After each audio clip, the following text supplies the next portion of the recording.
this is Ronald Coleman, inviting you to radio's most dramatic half hour, Favorite Story.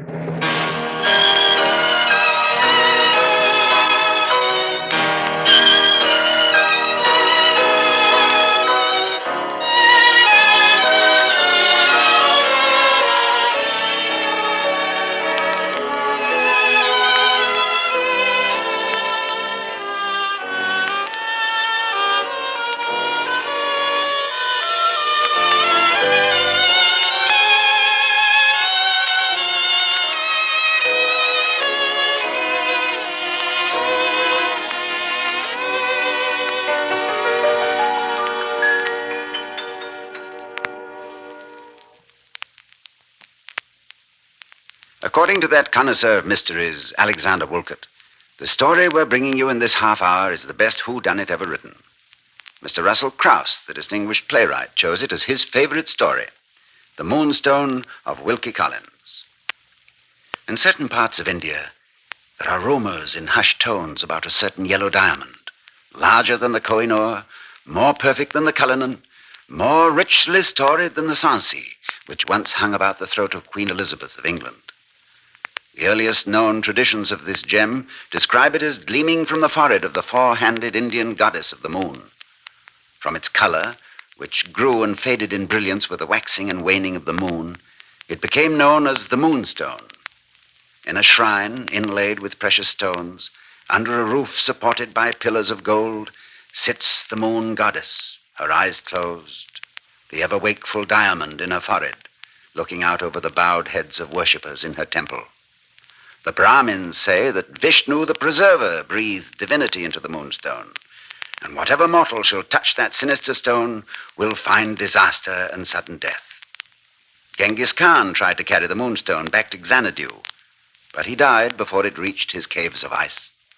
The Islam conqueror Mahmud of Ghizni tore the stone from the statue's forehead and was found strangled in his sleep at the dark of the moon. For another awesome adventure of the Moonstone, I commend you to Mr. Wilkie Collins.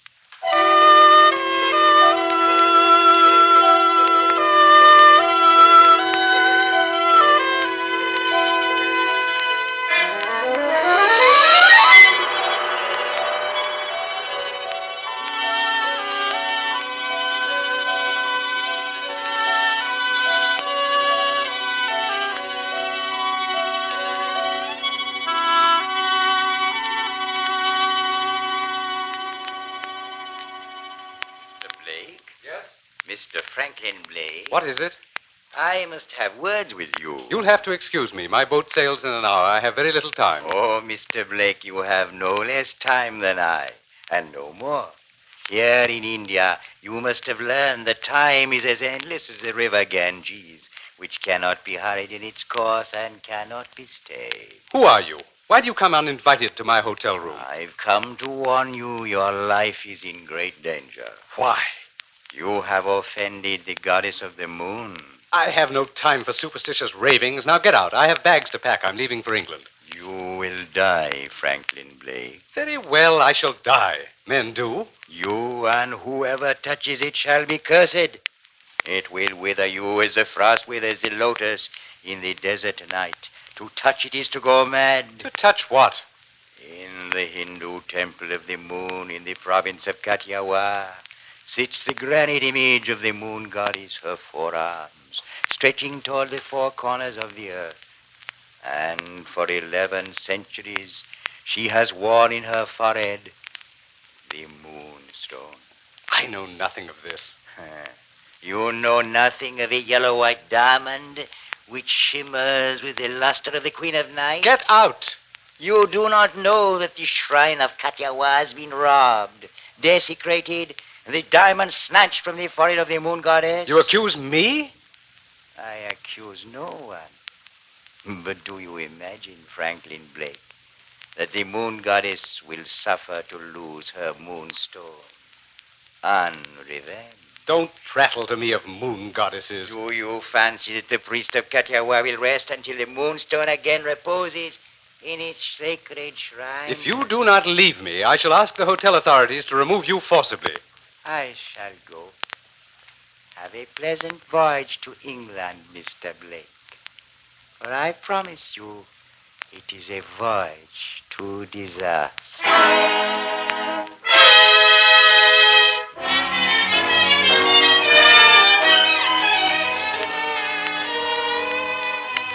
Franklin, darling. Rachel, my my sweet. dear, Oh, precious, adorable I want a kiss for Franklin. every hour I've been away from you. Oh, it's been an eternity. It has. You have no idea how difficult it is for a girl, Franklin, to be 10,000 miles away from the man she's going to marry. But I'm home, darling. That's all that matters.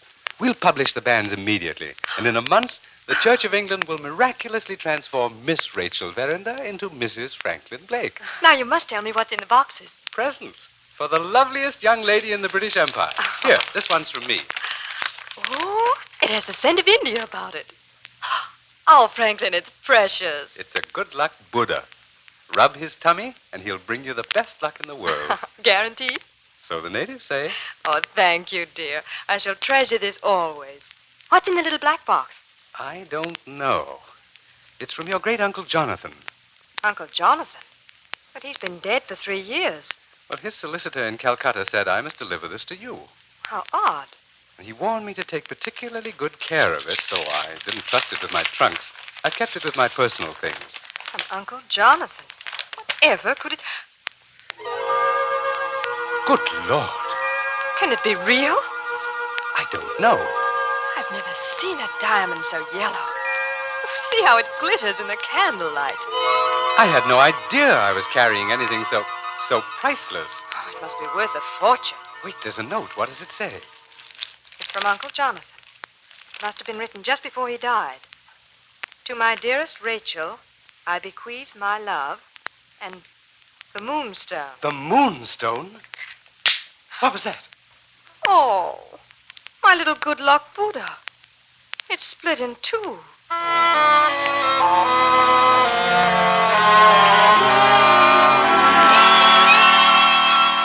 Beautiful. Staggeringly beautiful. Do you think it's genuine, Mr. Ablewhite? Yes, Godfrey. Do you think it's real? Oh, unquestionably. I'm quite a judge of gems, especially diamonds. I purchased a valuable pendant as a Christmas present for the late Mrs. Ablewhite. May God rest her. Cost me 200,000 guineas, but this stone, why, I would estimate it is even more perfect than the Koh-i-Noor and of greater size. Worth, how much would you say? My dear Franklin, I'm not a diamond merchant. I'm a mere dabbler in charities. But I should guess this moonstone of yours, Rachel, would fetch £1 million. £1 million? Possibly £1 million, too. A handsome dowry, I must say. I'm a very fortunate young lady, Godfrey. And Franklin is a very fortunate young man. Ablewhite, I trust that you don't insinuate I would marry Rachel for her fortune. I insinuate? You gave the thought words, Mr. Blake. See here, I won't be insulted by anyone who Gentlemen, pretends... gentlemen, I didn't stop mean- I this didn't mean to bickering. insult him. Franklin, I'm surprised. Cousin Godfrey said nothing to offend you.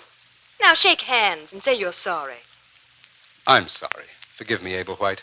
Didn't mean to say anything out of line. I've just been, a little jumpy since I got back from India. That's all right, old man.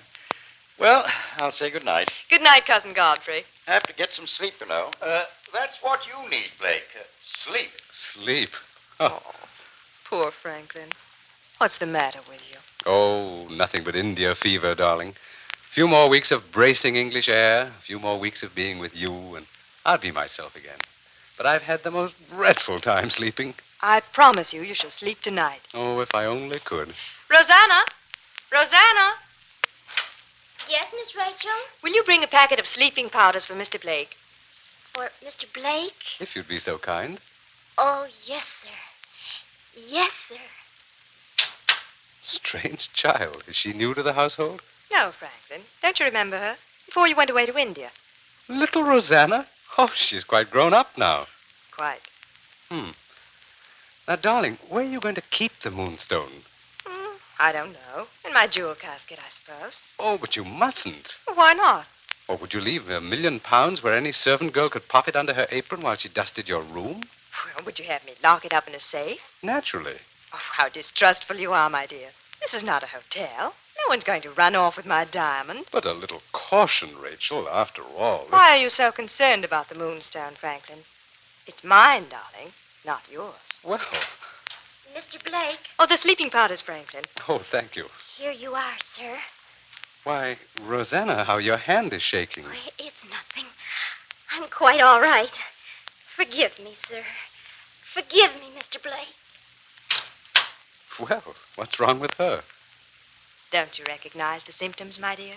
No. The girl's falling in love with you. Go to bed, darling. Sleep well.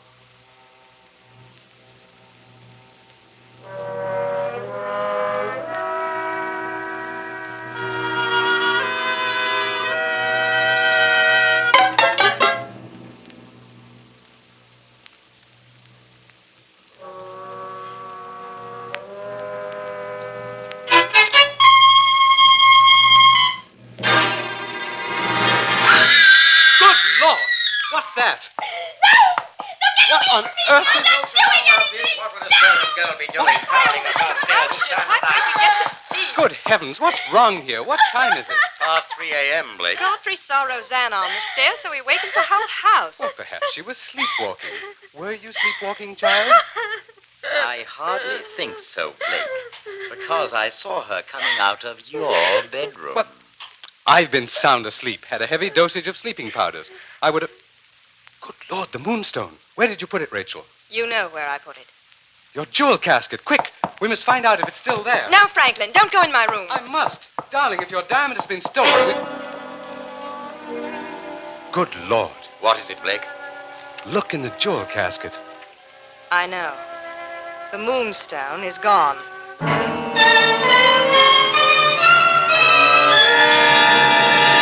I'm a respectable gentleman, sir. I refuse to be questioned like a common thief. I'm sorry, Mr. Ablewhite, but the priceless diamond belonging to Miss Rachel Verinder has vanished. You were in the house at the time it was stolen. The government authorities insist that you cooperate with us in attempting to locate the gem. I do not understand how this is any concern of the government authorities. I called Sergeant Cuff into this investigation, Rachel. He's here at my request. You had no business calling him, Franklin. I would gather from your tone, Miss Verinder, that you have no desire to recover the Moonstone, as it's called. I refuse to answer. Hmm? Was the gem insured? No. I had just arrived with it from India. We hadn't had time to insure it. Could it have been mislaid? Miss Verinder, with your permission, I'd like to look through your closets and wardrobe, just to make sure. No. Rachel. Sergeant Cuff may not examine any part of my wardrobe. But my... Well, this makes things rather difficult. What about the servant girl, Rosanna? You may search my room, sir. I don't know anything about the diamond. Not anything. I didn't even know there was such a thing in the house. Hmm? Mr. Ablewhite? I am a wealthy man, sir. I've no need to steal diamonds to increase my fortune. Mr. Blake, what have you to say? Well, I... What's that? There was a face. I saw a face near the window. Night prowler. Quick, Sergeant, out the back way. Whoever it is, we must hold them. Question them. Stop, whoever you are. Don't try to run away. We'll fire on you. The Indian. May I introduce myself? My name is Baru, priest of the goddess of the moon. Ah, Mr. Blake. I believe we have met before in your hotel room in Calcutta. What are you doing here? My mission is identical with the one that concerns you, Sergeant Cuff. I, too, am looking for the Moonstone.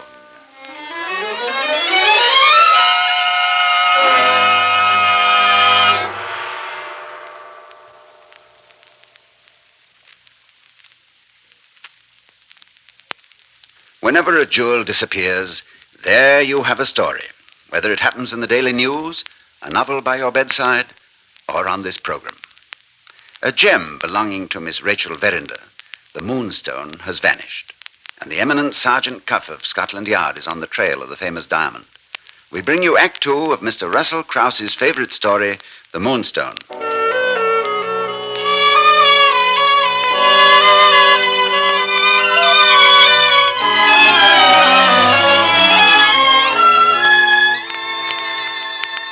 How do you do, Mr. Blake? How's Miss Miss Verinder this afternoon? I don't know, Sergeant. She won't see me. She won't speak to me. She's locked herself in her room. Why? I don't know. I have no idea. Came back here to England expecting to be married at once, expecting to find happiness. Instead, What's the matter, Mr. Blake? the Indian. This is exactly what he predicted. A voyage to disaster.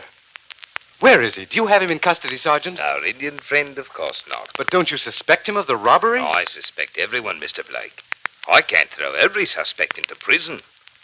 And frankly, I don't think that the Indian could possibly have stolen the Moonstone. But he followed me all the way from Calcutta. He had every reason to steal the diamond. Yes, he has every reason to depart for India the instant the diamond's delivered into his hands. He's still here. Therefore, I conclude he is not the thief. Then who did steal it? Where is the diamond now? It's your responsibility, Sergeant, to have it returned to Miss Verinder. Even though the lady herself shows no interest in helping us find the stone. Such is the lot of a British detective. But no matter. Rachel. I will answer no questions. Rachel, for the love of heaven, don't treat me like a stranger. What have I done to you? Why are you so cold? I will answer no questions. I'm leaving the house for London immediately. Miss Verinder, Yes, Sergeant Cuff. this unseemly haste cannot help arousing certain suspicions. You suspect me of stealing my own diamond? I only suspect that you know a great deal more about the disappearance of the Moonstone than you're willing to tell. I have nothing whatsoever to say. I shall be in the garden, Franklin. Will you call me when the carriage arrives? Yes, of course, Rachel. Now, come with me, Blake. Hurry. Where? To Miss Rachel's room. This may be our only chance to find what she's hiding from us.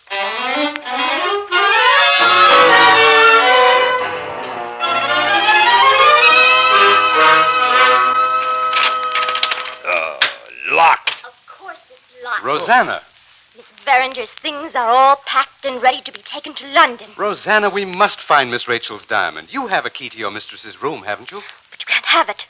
I won't let you in. But for the sake of recovering a fortune, Rosanna. Something worth £1 million has been stolen. I won't let you in. Please don't ask it. Please, Mr. Blake. For your own sake. For my sake? Hello. What is it, Sergeant? This door. Has it been freshly painted? Why, yes, I believe Rachel said something to me about it. The door to her room was freshly lacquered just yesterday evening. Then the paint would not have been dry at the time the robbery was committed. Quite right.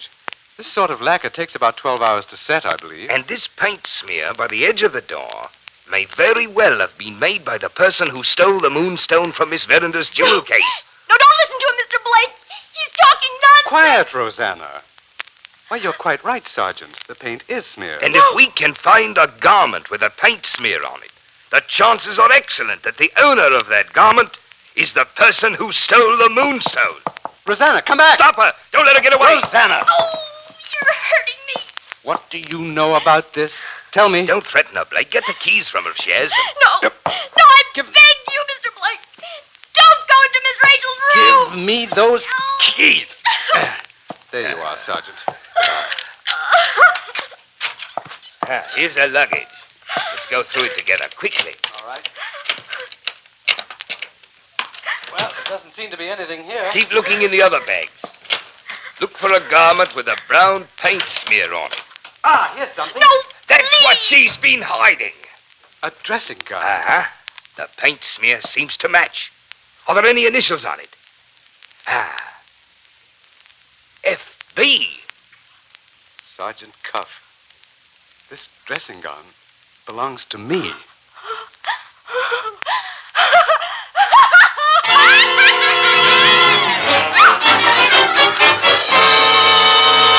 This is ridiculous. I couldn't have stolen the Moonstone. I was asleep. Were you, Mr. Blake? Certainly. I didn't wake up until I heard Rosanna scream in the hallway. Let me think. I'd complained about not sleeping, and Rachel rang for the servant, and Rosanna came and brought me some sleeping powders. Ah. I remember her hand shook as she handed me the glass. I thought it was curious, and Rachel offered the absurd explanation that poor Rosanna was infatuated with me. Mr. Blake, I think I have a solution to this mystery. You know who stole the Moonstone? Not exactly.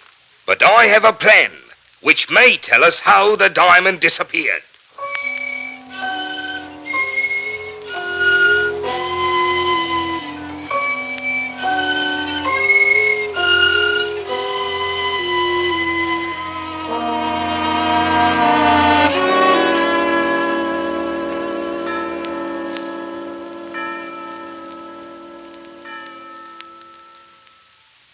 It is very kind of you to postpone your trip to London by this one night, Miss Verinder. Kind. You left me no alternative, Sergeant. You take complete charge of my own house, refuse to summon me a It's carriage. for your benefit, Miss Verinder, that I've asked you to watch with me here tonight. What do you expect to see? I don't know precisely. But we've tried this evening to reenact, as nearly as possible, the events which took place on the night the diamond was stolen. Mr. Blake is retired at the same time as he did on that night. He took exactly the same sleeping potion. We have placed a paste replica of the Moonstone in your jewel case. And now we have nothing to do but wait, watch the hallway, and see what happens. Sergeant, no matter what happens, no matter what you see, I want you to know that Franklin Blake is not a thief. We'll soon know. The door to his room is opening. Franklin! He's wearing the dressing gown. He's going straight to your room. His eyes are so glassy. He's sleepwalking. He doesn't know what he's doing. Now, see? He brushes against the door of your room, the door which was covered with wet paint.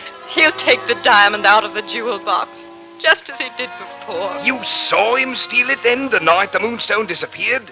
Yes. But you wouldn't tell anyone because... Because I love him. Oh, if he'd steal from me, he could never be a faithful husband, so how could I marry him? But I could never accuse Franklin as a criminal. He's not a criminal. He doesn't know what he's doing. He's completely asleep. If Franklin took the diamond in his sleep, then what became of it? That's what we hope to find out. But how can we find the... Put the diamond in a safe place. It's an anxiety complex. Can't leave it He's worried here. about your leaving the Moonstone in a jewel box Must unlocked. get the diamond and lock it in the safe. That's exactly the way he did it. He lifted the lid of my jewel box and took the stone out. But I didn't know he was sleepwalking. What did you do after that?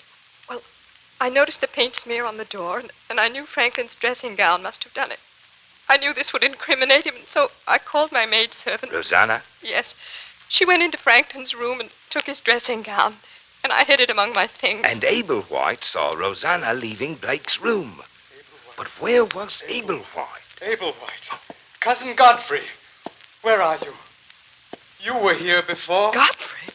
You took the diamond, Godfrey.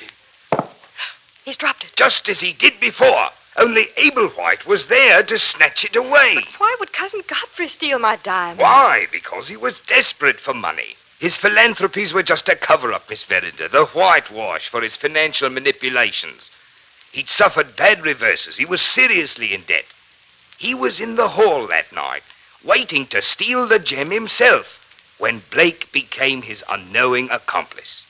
Yes, Abel White is the man who stole your Moonstone. Oh, thank heaven it wasn't Franklin. Franklin! Oh, my darling. What?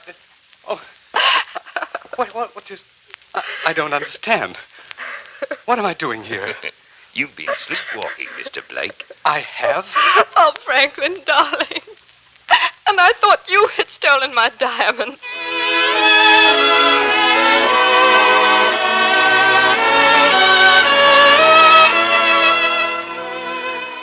You can understand, I think, how delighted I was to have Rachel embrace me, to know that the marriage I'd looked forward to during the long months in India was soon to take place. As for the Moonstone, well, Godfrey Ablewhite took it to London, then attempted to leave with it for Amsterdam. But he was found murdered, and the gem was taken from him. The murderer was never discovered, but Sergeant Cuff uncovered evidence that the man was of swarthy complexion and answered to the description of the Hindu high priest who had followed me from Calcutta to England. No one knows where the Moonstone is today, but travelers from the inland plateaus of Kathiawar tell me that there stands behind a curtain of trees a shrine to the goddess of the moon. On a high throne is the dreadful statue, its 4 arms reaching toward the 4 corners of the earth. And in its forehead, the gleaming yellow diamond called the Moonstone. Is it still there, the Moonstone? I do not know. The years pass and repeat each other. The same events revolve in the cycles of time. What will be the next adventures of the Moonstone? Who can tell?